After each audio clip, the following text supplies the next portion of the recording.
Pretty nice. Ooh, look at that sleek coat there on that one. Very sharp here. Well, looks like Cujo and the gang are going to get wet going outside later this morning here. As far as the impacts, we're kind of seeing a little break in that rain in between Macon, Atlanta, but up 75 between Rome, Chattanooga.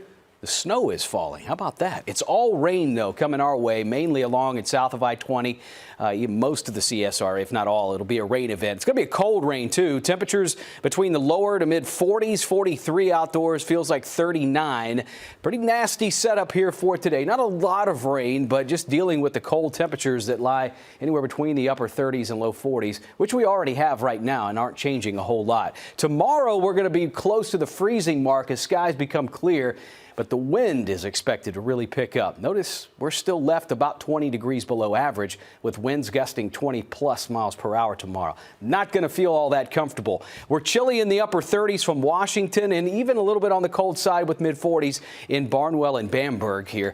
As far as when we're going to see temperatures finally get back on track, doesn't look like through the weekend. Next week, we'll get a little bit closer on track with average highs, but it's the rest of the week is 40s, and then the morning lows extremely cold for Thursday morning, Friday, all the way through the weekend. So the rain amounts are certainly a lot higher down in southern Georgia and Florida. Looking for that low to track just off to our south and up the East Coast later on tonight and tomorrow. After today, fairly dry outlook other than just trying to get back on track for average temperatures. Here's what the wind gusts are going to look like going into Thursday. And we already saw that the temperatures are not expected to be all that warm. We're looking at gusts between 25 to maybe 30 miles per hour. Not keeping those wind values, thankfully, into Friday, but just the tail end of that low is going to continue on the backside to just really bring that strong flow of northerly winds our way. So for the rest of the afternoon, the showers will be very spotty anytime after 5 p.m.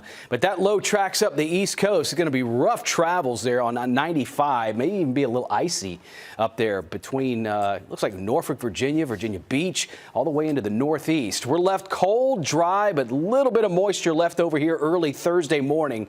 As far as who's going to see that, northeast of Columbia, probably Charlotte to the East Coast, but we're still looking at what could be some winter weather along the East Coast by Thursday night. Now, impacts are mainly going to be in the form of rainfall. Any and if all wintry type precip not accumulating, probably just a little bit of some cold rains, but the temperatures are really not changing a whole lot for the entire day. Anywhere between the upper 30s and low 40s that we already have right now will stay with us into around midday and 5 o'clock. So kind of spotty with the rain chances. That's noontime. You can see there could be a little bit of a wintry impact east of Columbia by late tonight. That's out of here well before midnight, and then left cloudy and cold. Here's where temperatures begin to drop down close to freezing with clearing skies. And now a windy day is upon us with lower and mid 40s between midday and 5 o'clock. The 40s that you see, they aren't going to feel like 40s at all with gusts up close to 30 miles per hour.